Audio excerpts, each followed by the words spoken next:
Now we're on Daf Yud Amid Beis. And the Gemara is now defending Reish Lakish about Arba Ama Shalodom Tiknu Chachamim. Rav Papa Omar Kita Kinu Le Rabbanon Barba Amas Bi Alma Besad the Baal Bais Lo Tikinu Le Rabbanon. If you're out in Hefker, in the public area, then you could be Zoche and Kona Hefker with Daled Amas according to Reish Lakish. But if you enter into somebody's private yard, or in this case, the Sada that belongs private property to the Bailim, to the Bala Sada, then in that case, there was no takon of Daled Amas.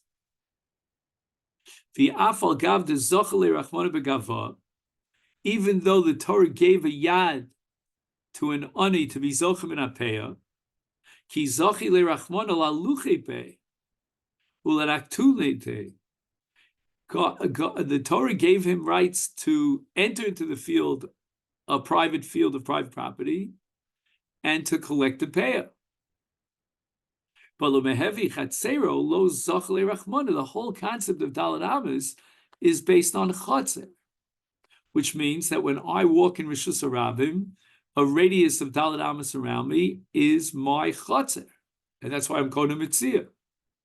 But if I enter into the private property of the Malbayis, I don't have a Chatzer, I don't own his Sada. Torah gave me his chus to pick up the payah. Amar Rava Mosiv Rav Yaakov Bar the Nezikin. We had another kasha on Reish Lakish from a Mishnah Nezikin. What was that all about? Ras HaMetziya v'nafal aleha. Person sees a Metziya and he falls on top of the Metziya. So the person who fell on the Metziya is not Zocha. V'i Amrit. Arba Mishlom Kodoslo is Bechol Mokom is Niknulei Arba Amas. Who cares if he fell on top of the Metziya? But we already know the answer to this question. We're very smart, because the very fact that he fell on the object is a Gili Das that he has no intention to be Zocher with Daled Amas. He didn't indicate that he wants to be Kona with Daled Amas. Frekta Gemara again, the same Shakavatari of the Tikkun Rabbanon. So Rabbanon made a takana, the person could be Zocher with Daled Amas. So what, he has to make a declaration? I hereby hidni buchar mizuma, and I want to be Zocher Daled Amas? Who cares if he didn't say anything? And the answer is once he fell on top of the Metziya, he wants to acquire it through what? Through falling on it. But he's not interested in being Kona with his Daled Amas. So let's just see if anybody tells me why he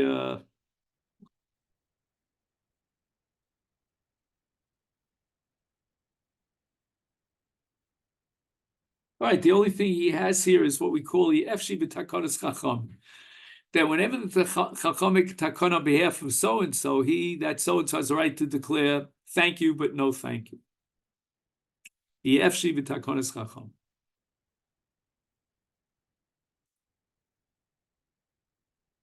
Rav Sheshes Omar, another defense for Reish Lakish, Ki Tekin Rabbanan B'Simta.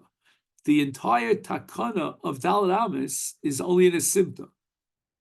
Right, a simta is sort of like an area on the side, off the beaten path. The lo dachi be'rab, that the public doesn't go into that area. Rishus Harabim. When everybody's got equal access and everyone's jumping on the Metziya, the Rabbanan are not going to try to determine who got there first.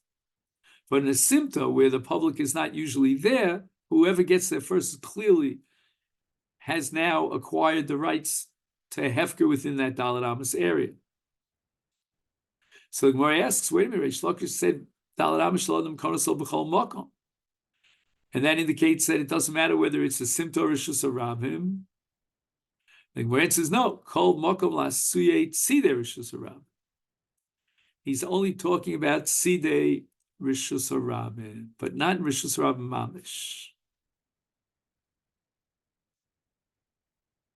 Now, in terms of definition of a simta, he writes it's a recessed area close to the public thoroughfare. All right. So it's off the side. It's not in the hub of the Rosh Hashanah. Yom Reish Lakish Mishum Abakon Bardala Ktana Ein Lo Chotzer V'Ein Lo Arba Amis. So it means that a Ktana is in the Rishus of her father, and she doesn't own her own Chotzer with the ability to acquire ownership on Hefker through her Chotzer, nor does she have Dalet Amis. So only someone who has Chotzer could have Dalet Amis. A Ktana could not have Chotzer, and therefore she cannot have Dalet Amis. Rabbi Yochanan Mishum Rabbi Yanai Omar Yesh La Chotzer v'Yesh La Arba Amis.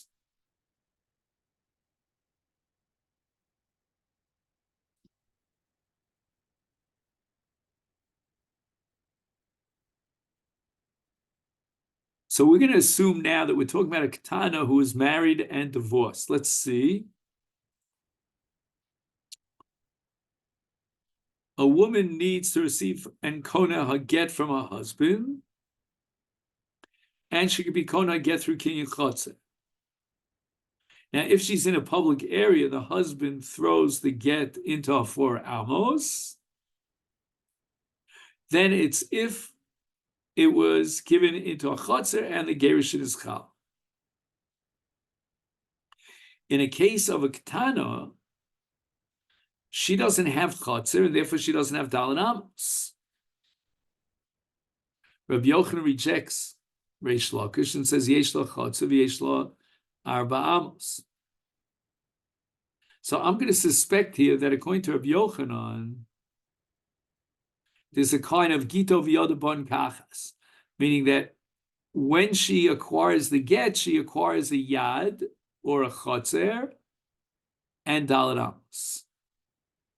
According to Rabbi Yochanan, chotzer is yad. And just like he could divorce her by giving the get into her hand, chotzer nami isla, she has a chotzer as well.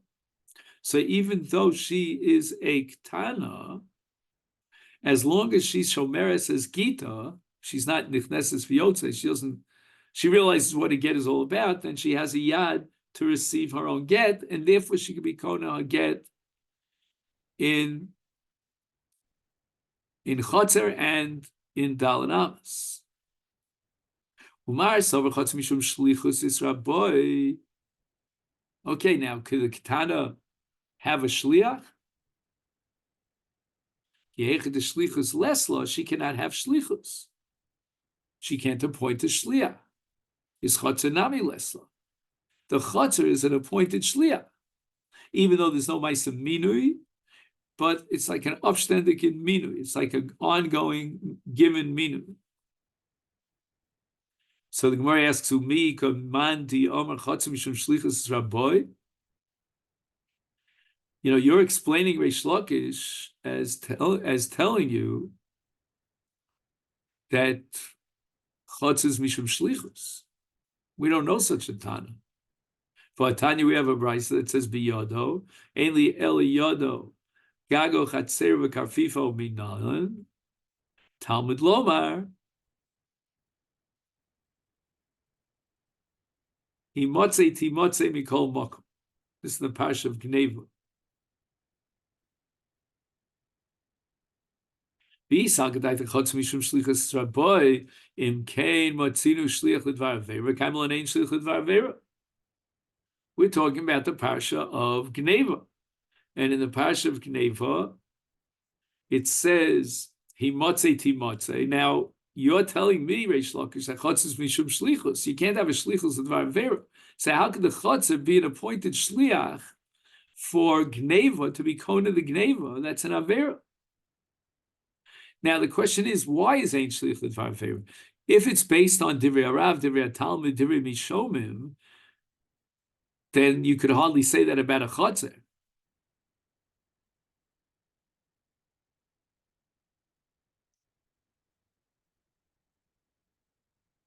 Omar Avino, Heicha de shliach bar chiyuvu. Heicha amrina de ein shliach var vera heicha de shliach bar chiyuvu. When you have an intelligent person who's endowed with intelligence, so you could say that he's a bar chiyuva. He's responsible for his own actions, and therefore he can't act on behalf of the mishaleach and be mechayiv the mishaleach. Aval chotzev, but now we're talking about an inanimate object.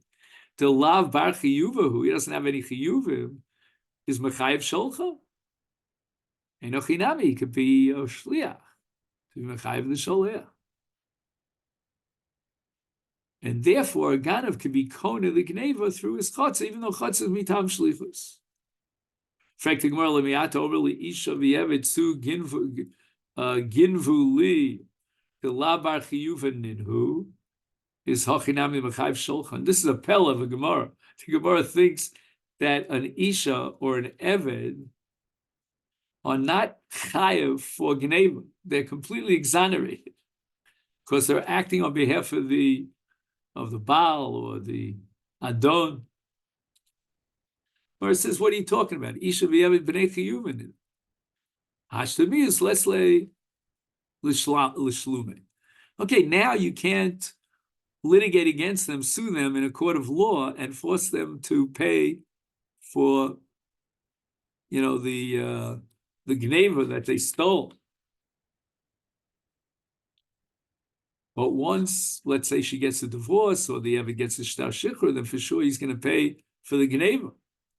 To snan nisgar sha'isha after her divorce, nishtachra ever after he gets shikhr, is chayovim l'shalim. Just because right now you can't collect from them, that doesn't mean he's a lav bar chiyuva. Certainly he's a bar chiyuva. Right now we can't collect from him. Rav Sima Omar. Rav Sima has a different explanation as to why a chotzer, according to Reish Lakish, can be zoch on behalf of Ganav, and chotzer become shlichus, even though ain't shlichus d'avera. Hey, I mean, ain't shlichus d'avera. The boy of it, the boy low of it. He has a choice, and he should be listening to the Ribono Shel Olam and not listening to a human person who gives him a commission. Well, chotzer the bal karcha, most of the chotzer is not making any decisions. Is mechayiv sholcho, and therefore the yesh shlichut v'arvir. My binayu. So what's the difference here between Ravina and Rav Sama? I mean, it's almost identical. I mean, Ravina is saying that you need a bar chiyuva.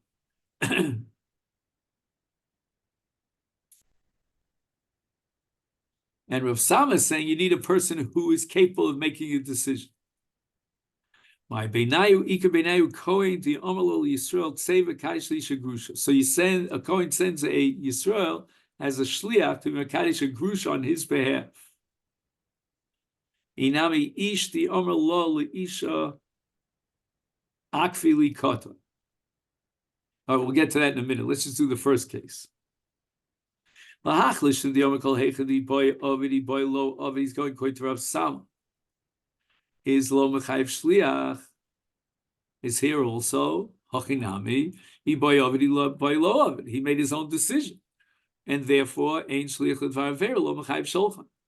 But lahachlishna, according to Ravina, who says that what the amrit kol heichad is shaliach lav bar chiyuv mechayiv sholcho. If he's not guilty in violation of that crime for which he's doing a shlichus, then he can serve as a shliach. Because haninami, these people came into la bar chiyuva ninu. For example, the case of a Yisrael who's marrying a grusha, he's a la bar chiyuva, v'chayv sholchan. Or in the case of an isha akfili katan. Now that's complicated. Why is an isha akfili katan considered a la bar chiyuva? Now she's not included in Baltakiv. The question is, that's as far as her own akafa. But as far as being makiv someone else, l'chora, she should be included in that isa. Just want to see if he adds anything here.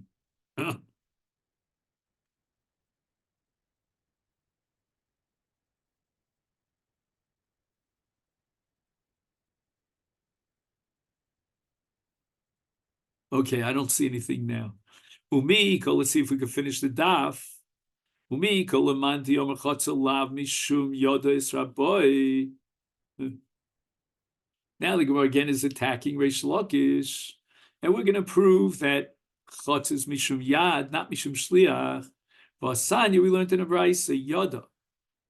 If the husband gives a get into our hands, v'nosam v'yoda sefer krisos, ainly eli yoda kaga v'chatzer v'kapefa minayin tamalomer v'nosan mikol mokom.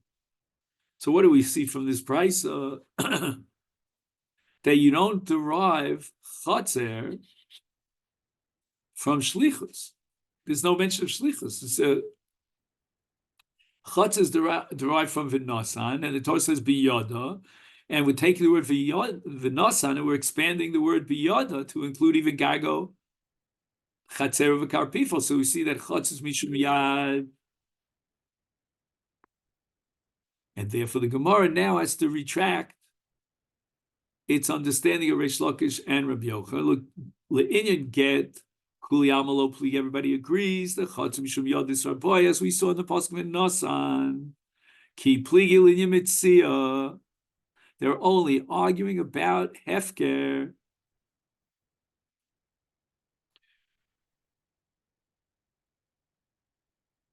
Mar Sover, according to Rabbi Yochanan, and here we turn to the Daf Yud Aleph. Yalfina Metziya miget. We're going to derive the laws of Metziya from the laws of get. And therefore, according to Rabbi Yochanan, just like we find that the chotzer of a katan can be considered a yad with regard to get, so too it can function as her yad regarding Metziya. Marsavalo Yalfina Metziya miget. According to Reish Lakish, we cannot equate and derive Metziya from get. And therefore, even though in the case of get, clearly we said it's yada, but chatzer in the case of Metziya is not yada, but rather chatzer. Even I say another explanation. B'ktana kuliyamalo pligi the alfina Metziya miget.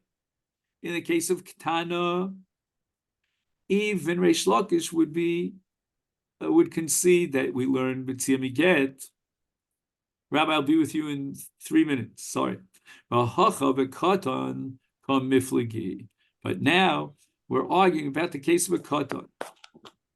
Mar Sovar, according to Rabbi Yochanan, Yalfina katan miktana. And just like a ketana could be zochana get through shlichus and chotzer, so too in the case of a katan, Umar Sovar lo Yalfina kat miktana. Okay,